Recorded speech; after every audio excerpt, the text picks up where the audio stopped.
Hello बच्चों, कैसे हैं आप सभी। तो मेरे हिसाब से आप सभी लगातार वीडियोस को देख रहे हैं और आपको ये शायद समझ में भी आ रहे होंगे। बच्चों, अगर कंटिन्यूटी बनाए रखोगे ना तो मैं कह सकता हूँ कि आपको हर एक वीडियो अच्छे से समझ में आया होगा। चलिए, तो इसी क्रम के अंदर हम प्रेरित विद्युत वाहक बल और प्रेरित विद्युत धारा के बारे में डिस्कस कर रहे हैं पूरे चैप्टर के अंदर। आज भी हम प्रेरित विद्युत वाहक बल के बारे में ही डिस्कस करेंगे। इससे पहले आपको मैं बता दूं कि हमने छड़ के लिए कोई भी छड़ यदि किसी लंबवत चुंबकीय क्षेत्र में v वेग से गतिमान हो तो उसमें प्रेरित विद्युत वाहक बल हमने पढ़ा था। क्या भाई? E बराबर BVL, है ना।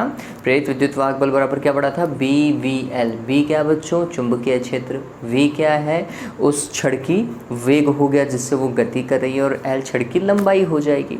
Condition applied. BVL तभी पढ़ेंगे जब तीनों चीज़ें एक दूसरे के क्या होनी चाहिए? लंबवत होनी चाहिए। मतलब चुंबकीय क्षेत्र, वेग और छड़ की लंबाई तीनों एक दूसरे के लंबवत होंगी, तभी जाके ये फॉर्मूला सत्य है। ठीक है। चलिए, आज जो हमारे पास में बच्चों टॉपिक है, इस बार भी हम छड़ की बात कर रहे हैं, लेकिन वो रेखीय वेग नहीं कर रही, मतलब रेखीय गति नहीं कर रही है। इस बार वो घूर्णन गति कर रही है, घूम रही है लंबवत चुंबकीय क्षेत्र में। तो टॉपिक है समरूप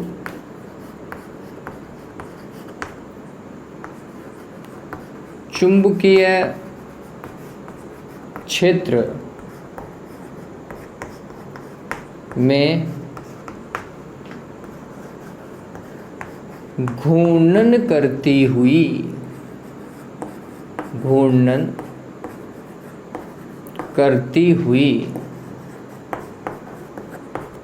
धातु की छड़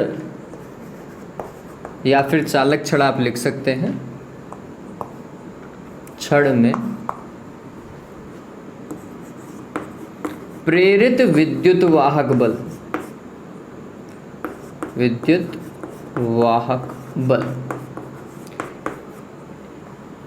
इंड्यूस्ड ईएमएफ। प्रेरित विद्युत वाहक बल को अंग्रेजी में क्या बोलते हैं? Induced EMF into a rotating metallic rod. घूर्णन करती हुई धातु की छड़ को क्या बोलेंगे? Rotating magnetic road. फिर कहाँ पर घूर्णन कर रही है? समरूप चुंबकीय क्षेत्र में, इनटू यूनिफॉर्म मैग्नेटिक फील्ड। तो हम इसे कैसा पढ़ेंगे? हम इसे ऐसा पढ़ेंगे, induced EMF into a rotating magnetic rod in uniform magnetic field. ठीक है, इसे कुछ ऐसा देखा जाएगा। चलिए, तो सबसे पहले तो जो टॉपिक है उसी को समझ करके काम कीजिए बच्चों। आधी से ज़्यादा चीज़ें वही बता देता है। तो हम बोल रहे हैं समरूप चुंबकीय क्षेत्र। समरूप चुंबकीय क्षेत्र का निर्माण कीजिए। तो समरूप चुंबकीय क्षेत्र कुछ ऐसा,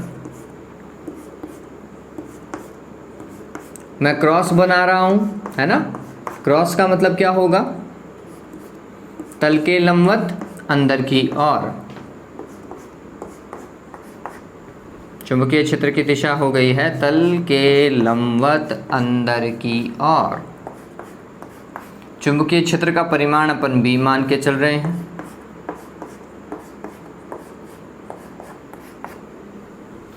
मैं आपको हमेशा कहता हूं, डायग्राम जितना अच्छा सुस्पष्ट बनाएंगे आपका पॉजिटिव इम्पैक्ट उतना ही बढ़िया होगा। तो ये क्रॉस बनाया है मैंने, ठीक है। अब इसके अंदर क्या होनी चाहिए? एक चालक छड़ होनी चाहिए। तो हमने क्या करना है? एक चालक छड़ बना देनी। ये लो, ये मान लीजिए ये वो चालक छड़ है, और इस चालक छड़ को अगर मैं बोलूँ तो ये शायद O वाला सिरा हो जाएगा इसका ये, और A वाला सिरा हो जाएगा ये, ठीक। और ये चालक छड़ क्या कर रही है? घूम रही है, ठीक। तो अब ये समझिए बच्चों, समझना इस चीज़ को। चालक छड़ जो है वो ऐसा है, इस तरफ लंबाई मैं ऐसा मान करके चल सकता हूँ या ऐसा मान करके चल सकता हूँ। लेट्स सपोज करो लंबाई ऐसे है, चुंबकीय क्षेत्र ऐसे है क्या? अंदर की ओर है। तो हमने बोला कि चुंबकीय क्षेत्र अंदर की ओर है, लंबाई ऐसे है। बताओ एक दूसरे के लंबवत है क्या? मतलब L और B दोनों एक दूसरे के लंबवत हैं इस केस में। अब हम क्या कर रहे हैं, इसको घुमा रहे हैं, तो ये शायद एक वृत्त का निर्माण करती जब घूमती तो, ठीक है, ऐसा घूमती तो ये क्या कर सकती है, पूरे एक वृत्त का निर्माण कर सकती है। लेट्स सपोज कीजिए कि t समय पर ये चालक छड़ जो है वो यहां से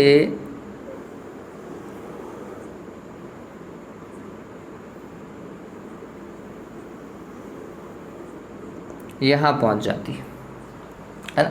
कितना एंगल ट्रेवल किया, थीटा मान सकते हैं आप, है ना।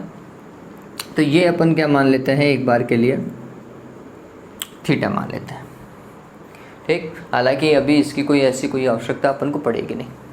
फिर कितने रेखीय वेग से तो हम मान के चल सकते हैं कि चालक छड़ तो कोणीय वेग ओमेगा से घूम रही है। कितने वेग से, ओमेगा से। ये कोणीय वेग ओमेगा से वो कौन सी दिशा में, दक्षिणावर्त या वामावर्त, क्लॉकवाइज या एंटी क्लॉकवाइज। तो बच्चों ये ध्यान में रखो, ये एंटी क्लॉकवाइज है, वामावर्त, ठीक है। तो हम कह सकते हैं कि समरूप चुंबकीय क्षेत्र, समरूप और लंब चुंबकीय क्षेत्र बी में कोई चालक छड़ ओ ए ओमेगा कोणीय वेग से क्या कर रही है, वामावर्त दिशा में घूर्णन कर रही है, ठीक। अब चलिए, अगर ऐसा वो घूम रही है तो हमने क्या करना है, इस चालक छड़ का एक छोटा सा भाग काट लेना है। ये छोटा सा भाग हमने काट लिया। ये बात और थोड़ा सा ध्यान में रखिएगा कि जब हम चालक छड़ की लंबाई की बात करते हैं, पूरी लंबाई की, तो चालक छड़ की पूरी लंबाई बच्चों कैपिटल एल है। जबकि जिस छोटे से अल्पांश की हम यहाँ पर बात कर रहे हैं, ये छोटा सा अल्पांश dl है। ये छोटा सा अल्पांश क्या है बच्चों, dl लिखा हुआ है मैंने। इस dl की केंद्र से दूरी कितनी है, आंसर है स्मॉल l, ठीक है। ध्यान में रखिएगा L कितनी बार आ रहा है, एक तो है कैपिटल L जो कि चालक छड़ की लंबाई हो जाएगी, एक है DL जो अल्पांश की लंबाई है, एक है स्मॉल l जो कि उस अल्पांश से केंद्र की दूरी है ना। चालक छड़ का जो स्टार्टिंग पॉइंट था उसकी दूरी है, ये बात ध्यान में रखिएगा।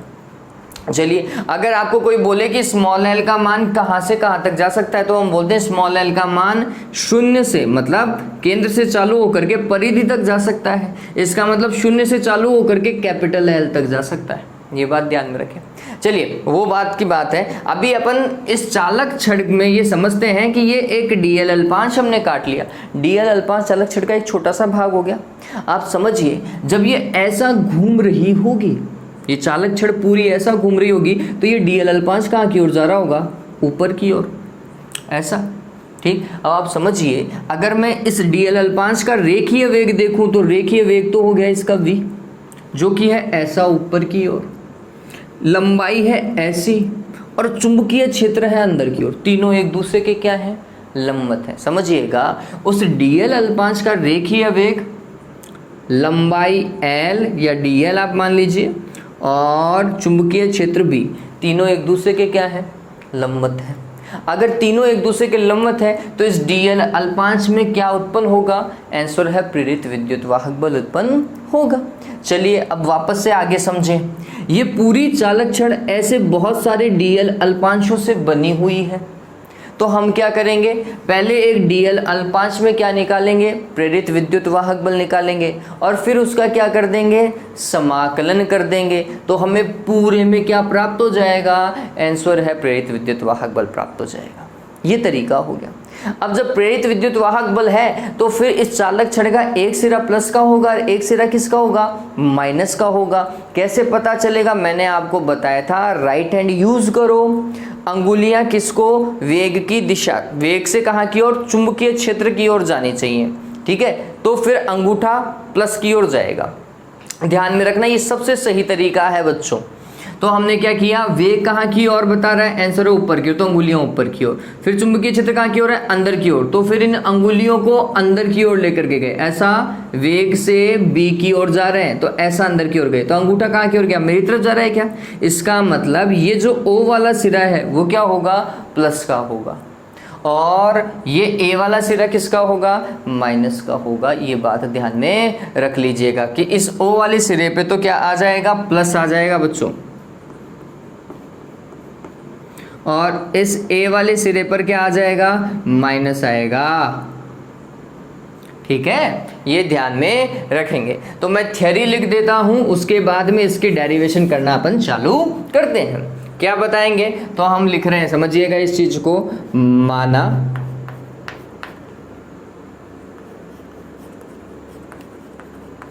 समरूप एवं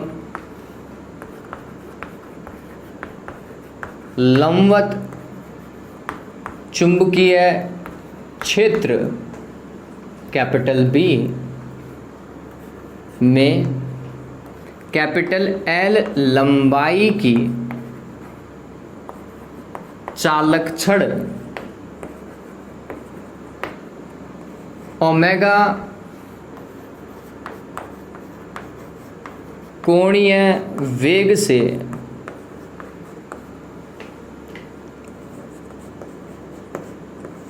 वामावर्त दिशा में क्या कर रही है बच्चों, घूर्णन कर रही है, कर रही है।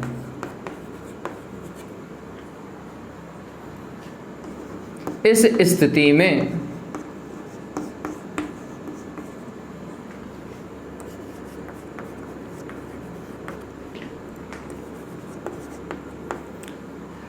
चालक छड़ को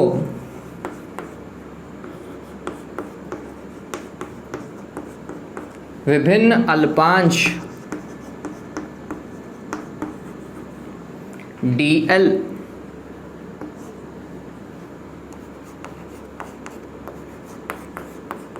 से मिलकर बना हुआ माना जा सकता है।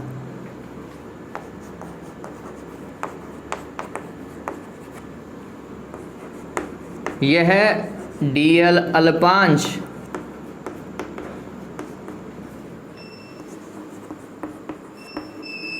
चालक छड़ OA के O बिंदु से स्मॉल l दूरी पर है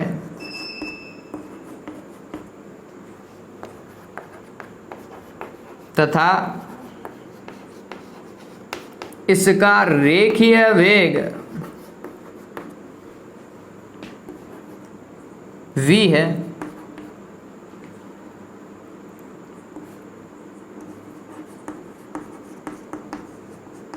अल्पांश dl की लंबाई वेग एवं चुंबकीय क्षेत्र परस्पर एक दूसरे के लंबवत हैं। ठीक है, अतः अल्पांश dl में प्रेरित विद्युत वाहक बल। ये उतार लीजिएगा बच्चों, थ्योरी ध्यान में रखें। थ्योरी में ज़्यादा वैसे भी आपको नहीं लिखाता हूँ, आपको नोट्स मिल जाएंगे, आप मेरे को व्हाट्सअप कर दीजिए तो मैं आपको आपके व्हाट्सअप नंबर पे रिवर्ट करके आपको नोट्स भी भेज दूँगा। लेकिन कंडीशन अप्लाइड, आपको अपना नाम लिखना पड़ेगा, स्कूल का नाम लिखना पड़ेगा और जगह जहाँ पे आप रह रहे हैं। ये डन हुआ। चलिए, तो अब हम लिख रहे हैं क्या, dl अल्पांश में प्रेरित विद्युत वाहक बल।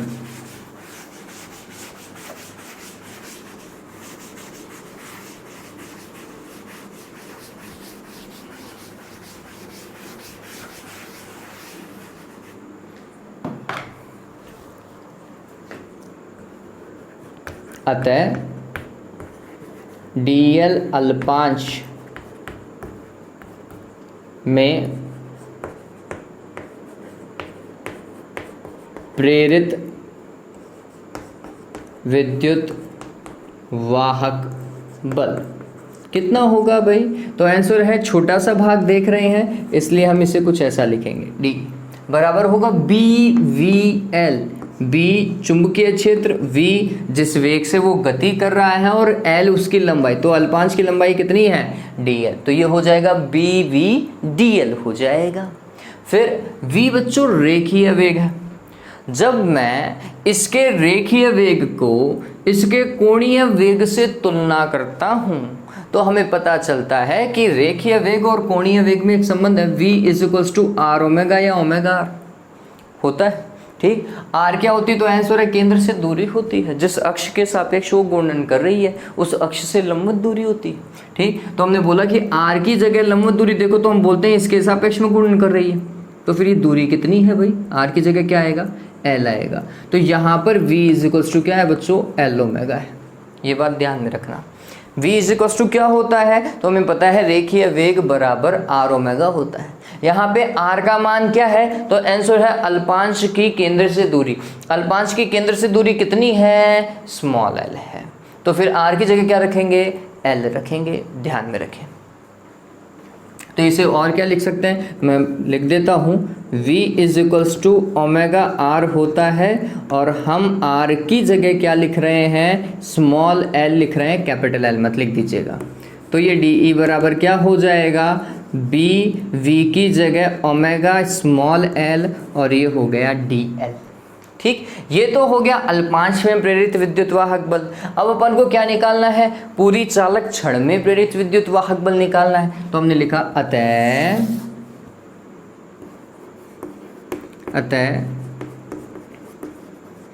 चालक छड़ में प्रेरित विद्युत वाहक बल। हाँ भाई, क्या करना पड़ेगा? समाकलन। तो डी का आपको क्या करना पड़ेगा? समाकलन। बराबर में क्या होगा? यहाँ पर भी समाकलन करो, ये होगा b omega L D L. अब देखो dl मतलब स्मॉल l के सापेक्ष आपको क्या करना है? समाकलन करना है। स्मॉल n का मान कहाँ से कहाँ तक चेंज हो रहा है? तो हमने बोला स्मॉल l शून्य से लेकर कैपिटल L तक, शून्य से लेकर कैपिटल L तक जा सकता है। तो ये कैसे लिखा जाएगा? तो हमने यहाँ पे समाकलन की लिमिट लगाई, शून्य से लेकर कैपिटल L, ये 0 है। ठीक है, चलिए काम करते हैं बच्चों। तो इसके लिए तो विद्युत वाहक बल ये ऐसा का ऐसा लिखा जाएगा। बराबर में देखें, B चुंबकीय क्षेत्र समरूप था, बाहर निकला। ओमेगा नियत कोणीय वेग था, बाहर निकला। समाकलन सिर्फ और सिर्फ एल डी एल होगा और शून्य से लेकर कहाँ तक? कैपिटल L तक। फिर L देखिए, L की घात कितनी है? 1 है। आप सभी को पता है x की घात n dx क्या होता है?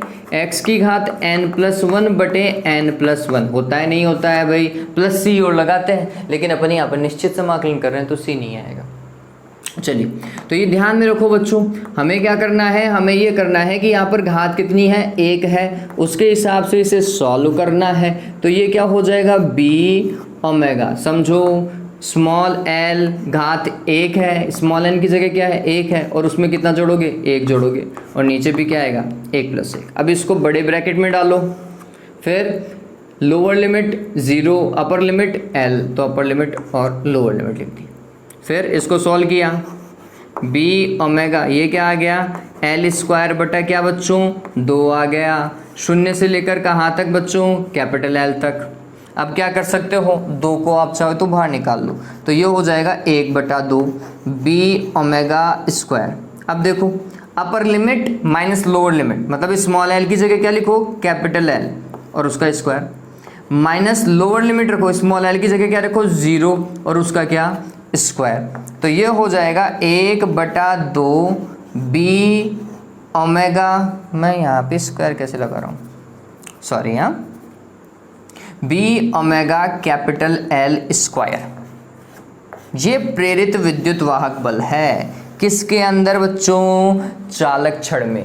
कब है? जब वो चालक छड़ घूम रही हो, घूर्णन गति कर रही हो। ध्यान में रख सकते हो, बहुत सिंपल है ये। इसे आगे एक और फॉर्मेट में चेंज करेंगे, वो और भी ज़्यादा सिंपल है। वो फॉर्मूला आपको आसानी से याद रहेगा। ये चाहे आपको आसानी से याद रहे ना रहे, वो फॉर्मूला ज़रूर याद रहेगा। तो पहले इसको उतारो जल्दी से, फिर चेंज करते हैं।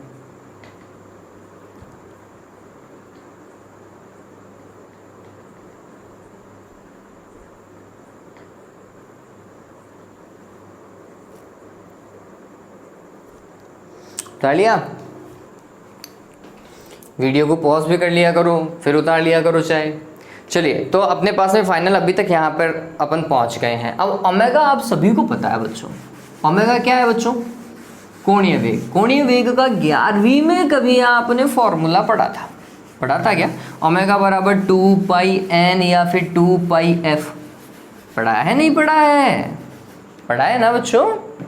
वही यूज़ करेंगे। अरे ओमेगा को और क्या लिखते हैं, देखो कोणीय वेग ओमेगा बराबर क्या होता है? 2 पाई डिवाइडेड बाई कैपिटल टी, एक तो ये, और 1/t 1 आवर्तकाल क्या होता है? आवृत्ति होता है। तो फिर इसे कुछ किताबों में तो 2 पाई एन लिखा हुआ होता है और कुछ किताबों में 2 पाई एफ लिखा हुआ होता है। हम यहाँ पे आवृत्ति को एफ मान के चलेंगे, इसलिए हम ओमेगा बराबर क्या लिखेंगे? 2 पाई एफ लिखेंगे। तो मैं इसी को ही आगे सॉल्व कर रहा हूँ। तो प्रेरित विद्युत वाहक बल बराबर क्या हो जाएगा? 1/2 बी, ओमेगा की जगह 2 पाई एफ इंटू क्या बच्चों? L square. 2 से 2 कैंसिल। अब इसे वापस से देखा तो ये बी, ये जो पाई है मैं इसके साथ में लेकर के जा रहा हूँ और एफ को पहले लिख दिया, या फिर आप ऐसा कर सकते हैं पाई और एल स्क्वायर को पहले लिख दो और यहाँ पर एफ। ठीक है, अब देखो पाई इंटू एल स्क्वायर, पाई और एल स्क्वायर, ये यहाँ से लेकर यहाँ तक की दूरी है क्या? और ये देखो तो आपको एक फॉर्मूला पता होगा, पाई आर स्क्वायर क्या होता है? वृत्त का क्षेत्रफल होता है। ऐसे ही यहाँ पे अगर मैं पाई आर की जगह यहाँ पर कौन है बच्चों? कैपिटल एल है ना? तो ये पाई एल स्क्वायर हो गया क्या? और इस पाई एल स्क्वायर का क्या होगा? तो हम बोलते हैं कि उस छड़ द्वारा तय किया गया वृत्तीय भाग का क्षेत्रफल, है ना? चुंबकीय क्षेत्र में उसने क्या बनाया था? एक वृत्त बना लिया था घूमते घूमते, और उस वृत्त का क्षेत्रफल हो जाएगा पाई एल स्क्वायर। ठीक है, तो ये क्या हो जाएगा? बी चुंबकीय क्षेत्र में तय किया गया क्षेत्रफल ए, और एफ बी ए एफ प्रेरित विद्युत वाहक बल। सदैव ध्यान में रखें, ठीक है, ये दिमाग में रह जाएगा। फिर प्रेरित विद्युत वाहक बल में आप ये भी प्रदर्शित करके आएंगे कि यहाँ वामावर्त दिशा में घूमती हुई चालक छड़ का ओ सिरा धनात्मक, ये लिखोगे थ्योरी में। ओ सिरा कैसा बच्चों? धनात्मक, एवं ए सिरा ऋणात्मक होता है, ऋणात्मक होता है। कुल मिलाकर के वो जो परिधि वाला भाग है ना, वो तो नेगेटिव वाला सिरा हो जाएगा, और जो केंद्र वाला भाग था वो पॉजिटिव सिरा हो जाएगा। ये चीज़ ध्यान में रखो, ठीक है। चलिए, अब इसको और आप कैसे समझ सकते हैं ये भी ध्यान में रखो। आप देखो पोटेंशियल हायर कहाँ पर है? पोटेंशियल हायर का मतलब क्या हुआ? विभव ज़्यादा कहाँ पर है? कौन सा उच्च विभव पर है? ओ सिरा उच्च विभव पर है या फिर ए सिरा उच्च विभव पर है? पता चल रहा है, जहाँ पॉजिटिव होगा वही तो पॉजिटिव होगा, मतलब वही तो उच्च विभव होगा। तो हम ये भी कह सकते हैं कि ये प्रेरित विद्युत वाहक बल वास्तविकता में है क्या? इन दोनों के मध्य विभवांतर, ओ और ए के मध्य विभवांतर है। ये बात ध्यान में रखना, ये अपनी बुक में नहीं है लेकिन मैं बता रहा हूँ आपको। तो अगर ये प्रेरित विद्युत वाहक बल इस छड़ के लिए विभवांतर की बात ही कार्य कर रहा है, जो कि वास्तविकता में है ही, वो क्या होगा बच्चों? ये बात ध्यान रखना, V O minus V A है, ये उच्च विभव माइनस निम्न विभव, ठीक है, ये ध्यान में रखना। V A minus V O नहीं करोगे इस केस के अंदर, ये क्या है? V O minus V A है, ये बात ध्यान में रखें। बराबर कितना? बी ए एफ है, ठीक है। चलिए, तो अभी इस वाले पार्ट का डन हो गया, मेरे हिसाब से समझ में आ गया होगा आपको।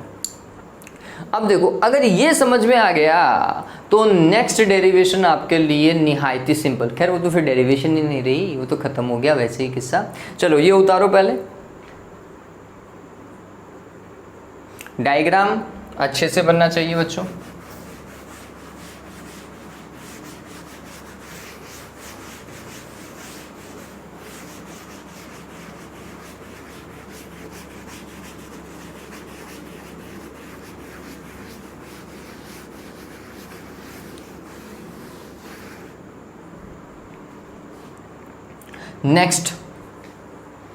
नेक्स्ट है इसी तरीके का है, समरूप चुंबकीय क्षेत्र में घूर्णन करती हुई धातु की छड़ को हटा दो, और छड़ की जगह यहाँ पर आएगा बच्चों धातु की चकती। चकती को अंग्रेजी में बोलते हैं डिस्क, है ना? आप सीडी समझते हो ना, सीडी डीवीडी आती है, वो क्या है बच्चों? डिस्क है वो, उसे डिस्क ही तो बोलते हैं ना, कॉम्पैक्ट डिस्क सीडी, चलिए, तो वो डिस्क की हम बात कर रहे हैं। आपकी जो प्लेट होती है जिसमें आप खाना खाते हो वो क्या है? एक तरीके की डिस्क है, एक तरीके की चकती है। अब वो धातु की चकती क्या कर रही है? घूम रही है। किसमें? समरूप चुंबकीय क्षेत्र में घूम रही है, और वो लंब चुंबकीय क्षेत्र भी है, ठीक। और तो उसमें हम क्या देखेंगे? प्रेरित विद्युत वाहक बल। तो अब यहाँ पर छड़ की जगह हम बोल रहे हैं ये पूरी की पूरी चकती है बच्चों,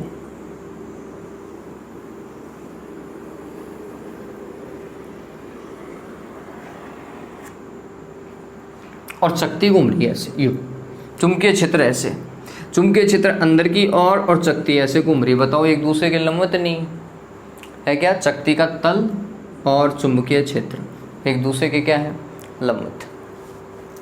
चलिए, अब क्या होगा? तो ये थोड़ा सा समझने लायक बात है बच्चों। इस बार हम इतनी सारी चीजें डीएल वीएल नहीं देखने वाले।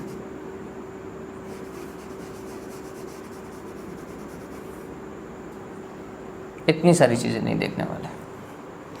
ये मान के चलिए कि ये ओमेगा कोणीय वेग से टी समय में ए से लेकर बी तक पहुंच जाता है। हाँ भाई, देखिए इस बार क्या होने वाला है। इस बार हम बोल रहे हैं कि एक चकती जो है वो लंबवत चुंबकीय क्षेत्र में क्या कर रही है? गति कर रही है, ठीक। इसके कारण क्या होगा? तो हम बोलते हैं कि किसी भी चकती को बहुत सारी छड़ों से मिलकर के बना हुआ माना जा सकता है। डायग्राम तो आपको यही बनाना है। मैं जो लाइन बोल रहा हूँ मैं उसे समझाने की कोशिश कर रहा हूँ बच्चों। हम बोल रहे हैं कि अगर ये कोई चकती, आपकी कोई प्लेट है ना, जिस थाली में आप खाना खा रहे हो, उसे क्या कर सकते हो आप? ऐसा समझ सकते हो, ऐसी बहुत सारी क्या है? छड़ें हैं, बहुत सारी,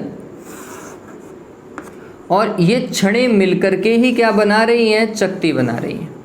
उन छड़ों का केंद्र एक ही जगह पर है और दूसरा हिस्सा कहाँ की ओर है? परिधि पर है, ठीक है। तो उन सारी की सारी, अब ये तो मैंने दूर दूर बनाई है, आप ऐसी बहुत सारी लोगे तो पास पास में आएंगी सारी की सारी, ठीक है। तो हम बोलेंगे बहुत सारी छड़ें मिलकर के किसका निर्माण करती हैं बच्चों? एक चकती का निर्माण कर सकती हैं। कंडीशन अप्लाइड, प्रत्येक छड़ का एक सिरा केंद्र पर एवं दूसरा सिरा कहाँ होना चाहिए? परिधि पर होना चाहिए, ठीक है। ऐसा ही तो है। एक सिरा सभी का केंद्र की ओर है और दूसरा कहाँ की ओर है? परिधि की ओर है। इस स्थिति के अंदर समझिएगा, एक छड़ की लंबाई कितनी थी? कैपिटल एल थी। एक छड़ की लंबाई उस चकती की त्रिज्या की भांति व्यवहार करती है। क्लियर है? तथा यह संपूर्ण चकती इन छड़ों के समांतर क्रम को प्रदर्शित करती है। देखो मैं समांतर क्रम क्यों बोल रहा हूँ वो समझिएगा बच्चों, ठीक। आप समांतर क्रम को समझे। समांतर क्रम होता क्या है? अगर मैं बैटरी का, सेल का समांतर क्रम आपको समझाऊं, बहुत सारे सेलों का समांतर क्रम, कुछ ऐसा होगा क्या बच्चों?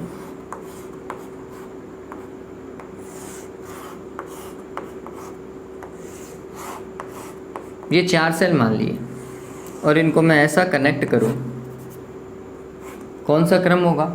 समांतर क्रम। कैसे पता चला? तो हमने बोला कि सभी का एक सिरा कनेक्टेड है यहाँ पर, दूसरा सिरा एक जगह, तो मतलब इनके ये जो सिरे हैं वो दो बिंदुओं के मध्य ही कनेक्टेड हैं, कोई तीसरा बिंदु अलग से नहीं है, ठीक है। तो आप कहेंगे कि सभी का धनात्मक एक और है, ऋणात्मक एक और है, ऐसा, ठीक। अब मैं यहाँ पर बहुत सारी छड़ें बनाऊं, समझना, इन सेल की जगह मैं क्या बना रहा हूँ? बहुत सारी छड़ें बना रहा हूँ। ये 4 छड़ मान लो, चारों छड़ों का प्लस कहाँ की ओर है? आंसर है केंद्र की ओर है, तो इसका मतलब ये तो मिक्स है नहीं है? एक ही तो पॉइंट हो गया, केंद्र पर है तो मतलब सारे के सारे एक जगह, जबकि सभी का माइनस का सिरा कहाँ की ओर है? परिधि पर है, तो इसका मतलब ये भी एक से क्या है? जुड़े हुए हैं। तो बताओ ये सारी की सारी छड़ जो कि एक चकती का निर्माण कर रही है, कौन से क्रम में देखी जाएगी? आंसर है समांतर क्रम में देखी जाएगी। तो तो ये बात ध्यान में रखना, हम कह सकते हैं कि एक चकती जो है बहुत सारी समांतर छड़ों से मिलकर के बना हुआ है। इन समांतर छड़ों का जो केंद्र है वो समान है, या फिर समांतर छड़ों का एक बिंदु केंद्र पर है एवं द्वितीय बिंदु परिधि पर है। चकती कौन सी दिशा में? वामावर्त दिशा में गति कर रही है, इस कारण केंद्र प्लस का होगा और परिधि माइनस की होगी, ये सभी को पता है। तो ये ध्यान में रखिएगा। मैं डायग्राम को वापस बना रहा हूँ, ऐसा डायग्राम मत बना करके आ जाना है एग्जाम के अंदर, उसे साफ साफ चीज़ें चाहिए, ठीक है। तो अपन जल्दी से अब डायग्राम बनाते हैं, उसके बाद में काम करना चालू करते हैं बच्चों।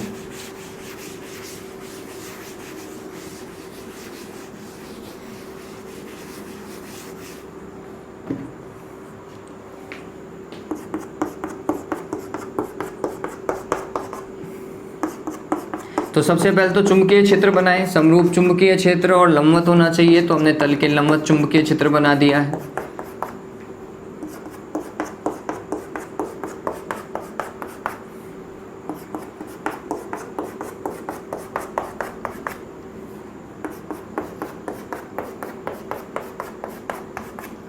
ठीक, अब क्या करना है, चकती बनाऊं तो एक वृत्त बना दो अच्छा खासा,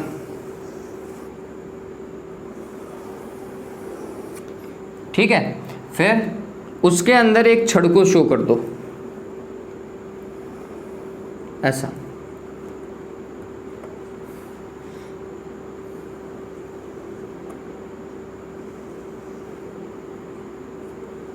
यू, ठीक। फिर क्या करना है, आपको ये बताना है कि ये थीटा कोण चली, इसका कोणीय विस्थापन कितना, थीटा माना हमने। कब? जब वो ओमेगा कोणीय वेग से टी समय में, कौन से समय में बच्चों, टी समय में ए से कहाँ की ओर पहुंच गई, बी की ओर पहुंच गई थी। ऐसा ही है, इसकी गति के कारण इसका ये वाला सिरा तो कैसा होगा, प्लस का, जबकि ये वाला सिरा कैसा होगा, माइनस का होगा। ये बात ध्यान में रखते हुए फिर एक छड़ की लंबाई क्या है, कैपिटल एल है, तो ये कैपिटल एल यहाँ पर इस चकती की त्रिज्या की बाती कार्य करेगा, इस बात को ध्यान में रखें। तो हम इसकी थ्योरी को कैसे लिखेंगे बच्चों, वही माना, समझिएगा, माना कैपिटल एल त्रिज्या की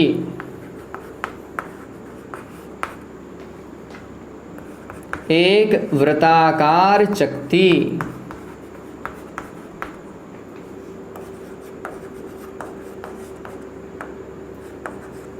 लंबवत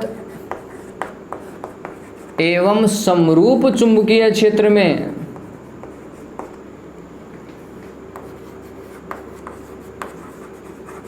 समरूप चुंबकीय क्षेत्र में ओमेगा कोणीय वेग से वामावर्त दिशा में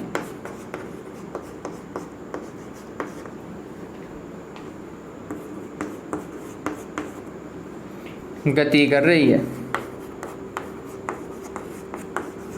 ये बात और ध्यान में रखें, यहाँ पर थीटा कोण बनाने की वैसे कोई आवश्यकता नहीं है, हम सिर्फ ये बता रहे हैं कि वो टी समय में वो जो चकती है वो थीटा कोण मूव कर गई, ऐसा घूम गई वो, ठीक, घूमी तो वो चली, ठीक, चली तो उसका मतलब क्या हुआ, उसमें क्या उत्पन्न हुआ, आंसर है विद्युत वाहक बल उत्पन्न हुआ। अगर वो घूमती नहीं, स्थिर रहती, तो फिर हम बोलते कि उसमें कोई विद्युत वाहक बल जनरेट नहीं हुआ। ये ध्यान में रखिएगा। तो हम बोल रहे हैं कि चकती का जो ए सिरा है वो कहाँ की ओर आ गया, बी पॉइंट के ऊपर आ गया, ये ध्यान में रखिएगा। ऑल राइट, अब क्या करना है बच्चों, अब हमें कुछ ऐसा काम करना है कि हम बताना चाहते हैं कि ये चकती क्या है, बहुत सारी छड़ों से मिलकर के मानी जा सकती है। तो हमने ये लिखा, यह चकती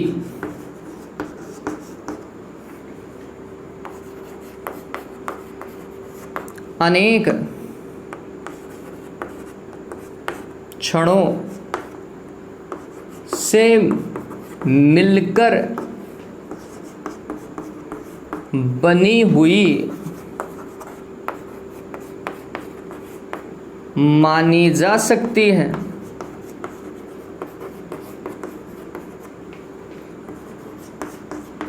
जिनका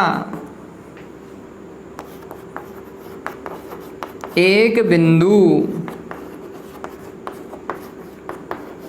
केंद्र पर तथा द्वितीय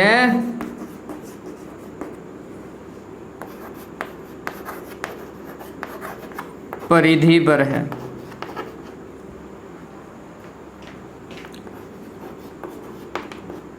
अतः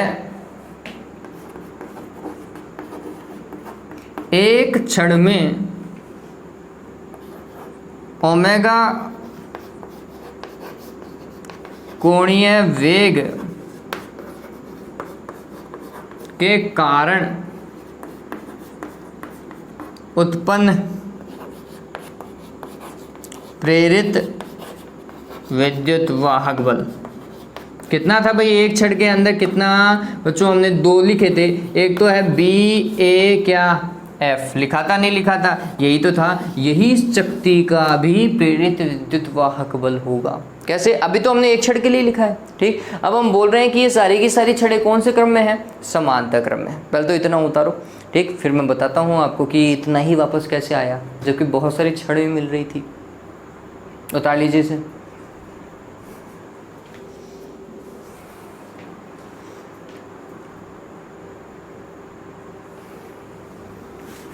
देखो,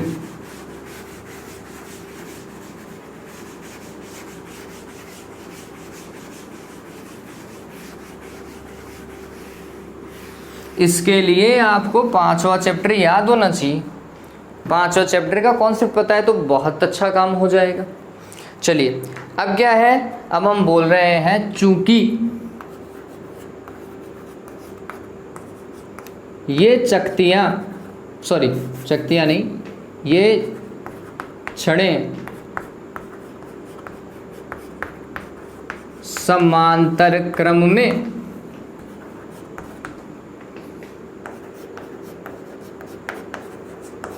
संयोजित हैं, अतः शक्ति के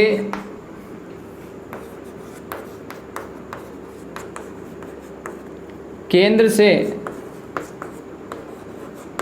परिधि के मध्य प्रेरित विद्युत वाहक बल भी कितना होगा? BAF ही होगा। क्यों होगा वो समझो बच्चों। आपको ये चीज़ मैं बताता हूँ। देखिए, 5वां चैप्टर वापस से रिकॉल करते हैं कि 5वें चैप्टर में हमने क्या पढ़ा है।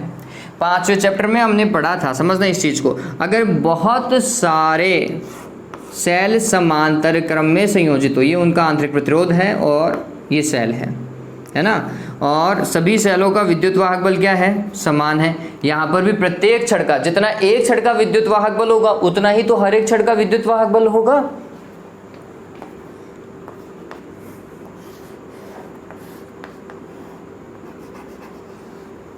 ऐसे अगर डॉट डॉट डॉट करके n में बना दूं तो किसी को पता है कि प्रेरित तुल्य विद्युत वाहक बल कितना आ रहा था? पता है या बताऊं? इस केस को जब अपन सॉल्व कर रहे थे ना बच्चों, तो हमें ये पता चल रहा था कि यहाँ पर केस क्या चलता है? एक चलता है कि तुल्य प्रतिरोध R इक्वलेंट बराबर क्या? 1/R plus 1/R plus 1/R dot dot dot 1/R। ठीक है, ऐसे ही करते हैं। तो ये क्या हो जाएगा? n बार जोड़ा था तो ये हो जाएगा n/R। याद आ रहा है नहीं याद आ रहा है? मैं तो डायरेक्ट लिख रहा हूँ लास्ट वाली स्टेप। तो R इक्वलेंट बराबर क्या आया? R/n आ रहा है। फिर नेक्स्ट केस क्या करते हैं? हम बोलते हैं E/R आता है यहाँ पर, बराबर क्या? E1/R1 plus E2/R2 plus E3/R3 dot dot dot EN/RN। ऐसा ही है क्या? जबकि ये तो सारे बराबर है। बराबर है क्या सारे सेल? तो हमने क्या लिखा? E/R plus E/R plus E/R dot dot dot E/R। ऐसा ही है।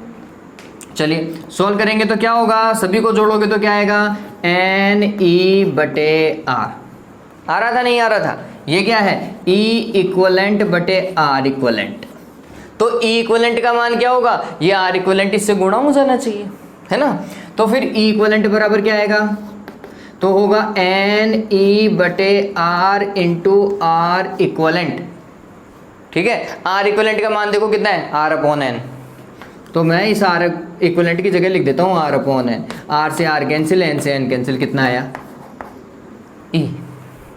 तो जब बहुत सारे सेल समांतर क्रम में जुड़ते हैं तो उनका तुल्य विद्युत वाहक बल एक सेल के विद्युत वाहक बल के ही बराबर होता है। कंडीशन अप्लाइड, सारे सेलों को विद्युत वाहक बल समान होना चाहिए। ठीक है, तो हम बोलते हैं कि एक सेल का विद्युत वाहक बल ही तुल्य विद्युत वाहक बल होता है, समांतर क्रम में, श्रेणी क्रम में नहीं। ठीक, यहाँ पे सारी शक्तियाँ कौन से क्रम में जुड़ी हुई हैं? समांतर क्रम में। तो जो सारी शक्तियाँ नहीं, यहाँ पे सारी क्षणें कौन से क्रम में जुड़ी हुई हैं? समांतर क्रम में जुड़ी हुई हैं। इसका मतलब एक क्षण का विद्युत वाहक बल ही पूरी शक्ति का क्या होगा? विद्युत वाहक बल होगा, प्रेरित विद्युत वाहक बल होगा।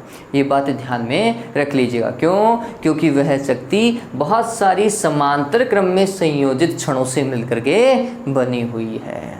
ठीक है, ये ध्यान में रखिएगा, इसलिए हम ये लिख रहे हैं। बात समझ में आई क्या?